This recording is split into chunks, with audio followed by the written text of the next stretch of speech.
किसान साथियों नमस्कार, स्वागत करता हूं आपका अपने YouTube चैनल खेतीबाड़ी स्पष्ट पर। सभी जगह पर अभी मूंग की बिजाई हो चुकी है। मूंग फसल में प्रथम सिंचाई हम लोग 10 से 13 दिन के अंतर पर करते हैं। मूंग फसल में थोड़ा सा गैप देकर हमें सिंचाई करना होता है, क्योंकि हम अगर अभी जल्दी सिंचाई करेंगे फर्स्ट में तो कहीं ना कहीं मूंग की जो जड़ों का निर्माण होता है, पौधा छोटा होता है तो पौधे का जो वानस्पतिक विकास होता है वो कहीं ना कहीं धीरे धीरे होता है। तो इस कारण हमें थोड़ा जल्दी सिंचाई नहीं करना है, 10 से 13 दिन के अंतराल पर प्रथम सिंचाई करना है। तो किसान साथियों, अब आता है मूंग में सबसे बड़ी समस्या होती है खरपतवारों की। तो खरपतवारों के लिए हमें ऐसा क्या करें जिससे हम हमारी मूंग फसल में खरपतवारों से मुक्त रख सकें मूंग फसल को। तो आप देख सकते हो ये किस प्रकार से मूंग फसल में खरपतवार हो रहे हैं। तो इन खरपतवारों से बचाने के लिए हम क्या करें। सबसे पहली बात तो ये होती है किसान साथियों के खरपतवार क्या होते हैं। खरपतवार ऐसे अनावश्यक पौधे होते हैं जो मनचाही फसल, हमारी जो मुख्य फसल होती है उस फसल में मतलब अनचाही वो पौधे उगाते हैं और हमारी फसलों को नुकसान पहुंचाते हैं। अब ये नुकसान किस प्रकार पहुंचाते हैं किसान साथियों, थोड़ा सा हम ये भी जानेंगे। क्या है कि फसलों के न्यूट्रिशन, जो फसलों में जो पोषक तत्वों की जरूरत होती है उन पोषक तत्वों को ये फसलों की अपेक्षा ज़्यादा लेते हैं मिट्टी से और फसल में न्यूट्रिशन की कमी हो जाती है। और खरपतवार रोग बीमारियों को भी बढ़ावा देते हैं, हमारी मुख्य फसल की पैदावार घटाते हैं।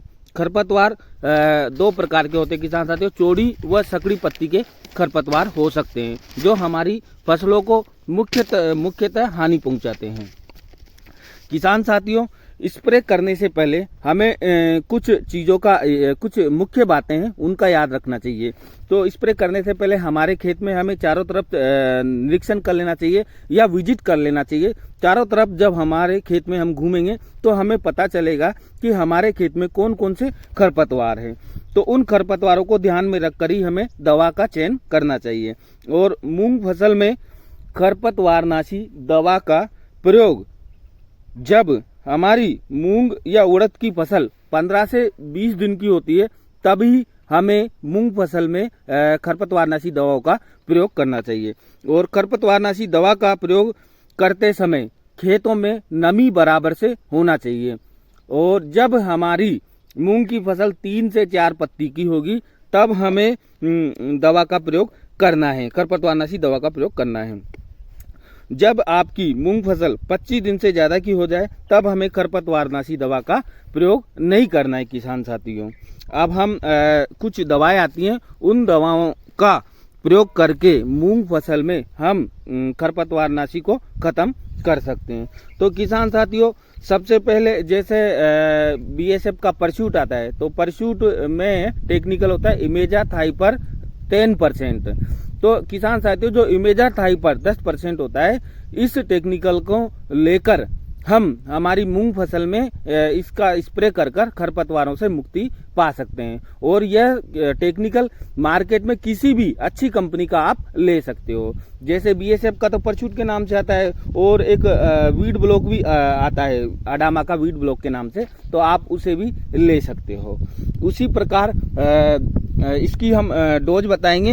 इमेजाथाइपर या परसूट या वीड ब्लॉक की 300 ml प्रति एकड़ के हिसाब से हम इसका स्प्रे कर सकते हैं। और इसमें किसान साथियों देखो, एक तो इमेजाथाइपर आता है और एक आता है एमिनो बूस्टर और एक आता है चिपको। तो ये तीनों चीजें आती है। तो सबसे पहले हमें घोल बनाएंगे इनका। तो घोल में हमें इमेजाथाइपर डालना पड़ेगा, फिर उसके बाद एमिनो बूस्टर डालना है और तीसरे नंबर पर चिपको डालना है। और 1 एकड़ के लिए 300 ml डोज लेनी है।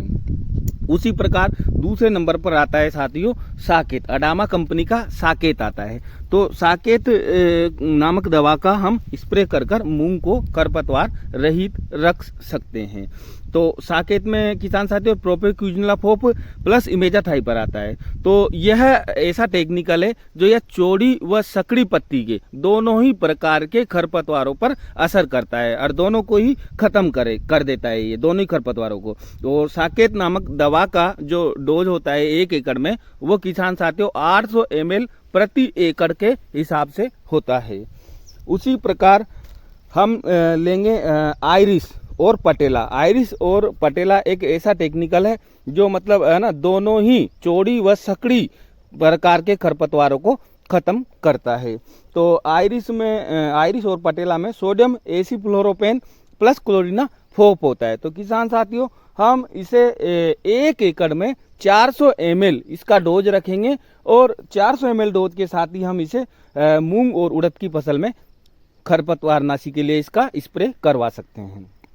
और इसी क्रम में फिर अगर आपके मूंग व उड़द की फसल में मोथा की समस्या है, जैसे आप देख रहे हो किसान साथियों, ये मैं आपको दिखा रहा हूं, तो अगर मोथा की समस्या होगी तो मोथा के लिए हमें क्या करना है कि जो हम ये दवाएं डालते हैं, इन दवाओं से मोथा पे कोई ऐसी असरकारी दवा नहीं आती। तो इसके लिए हम सेम्प्रा आता है, तो इस सेम्प्रा का प्रयोग करके भी हम इसे खत्म कर सकते हैं। सेम्प्रा आता है 36 ग्राम का एक पाउच आता है, और इस पाउच को 36 ग्राम के पाउच को हम 1 एकड़ जमीन में कर सकते हैं। तो हम इसे कैसे इसका घोल बनाएंगे किसान साथियों, हम इन सभी दवाओं के साथ मिलाकर इसे सेम्प्रा का भी स्प्रे करवा सकते हैं, जिससे हम मोथा व घासों का कंट्रोल कर सकते हैं। और ये सभी दवाएं किसान साथियों ये सिस्टेमेटिक खरपतवारनाशी हैं, और हमें कम से कम 1 एकड़ के लिए किसान साथियों जो पानी की मात्रा लेनी है इन दवाओं के साथ, वो 250 लीटर पानी जरूर लेना है 1 एकड़ में। किसान साथियों, हम 3 या 4 पंप लगाएं या कितने ही पंप लगाएं, पर 1 एकड़ में हमें 250 लीटर पानी के साथ ही दवा मिलाकर उसका स्प्रे करना है, तो ही हमें रिजल्ट अच्छे मिलेंगे। और किसान साथियों, थोड़ा सा यह भी होता है मूंग उड़द की फसल में क्या है, इनकी क्या है कि स्टार्टिंग में क्या है कि ग्रोथ कम होती है, तो ये क्या है थोड़ा चल कम पाते हैं, तो इनकी जो वानस्पतिक वृद्धि होती है वह धीरे धीरे होती है, कम होती है। तो इसलिए हमें इस चीज पर ज्यादा ध्यान नहीं देना है, और समय समय पर हमें अच्छे से दवाओं का प्रयोग करना है, और हम हमारी फसल को दवाओं का प्रयोग करके सुरक्षित रख सकते हैं, क्योंकि जो हमने गर्मी में यह फसल लगाई है, इस फसल से हम अच्छा उत्पादन ले सकते हैं। और किसान साथियों, यह फसल 60 से 70 दिन की होती है। धन्यवाद किसान साथियों, आप सभी से निवेदन है कि आप हमारे जो YouTube पर हमारा चैनल है खेती बाड़ी फर्स्ट के नाम से, आप इसे ज़्यादा से ज़्यादा सब्सक्राइब करें, और जो हमने जो वीडियो बताए इस वीडियो को आप पूरा देखें, वीडियो को लाइक करें, शेयर करें व कमेंट भी करें। और किसान साथियों, बने रहिए आप हमारे साथ, हमारे चैनल पर नए नए वीडियो देखने के लिए। खेती बाड़ी से संबंधित सभी वीडियो आपको बराबर से हमारे चैनल पर मिलते रहेंगे किसान साथियों।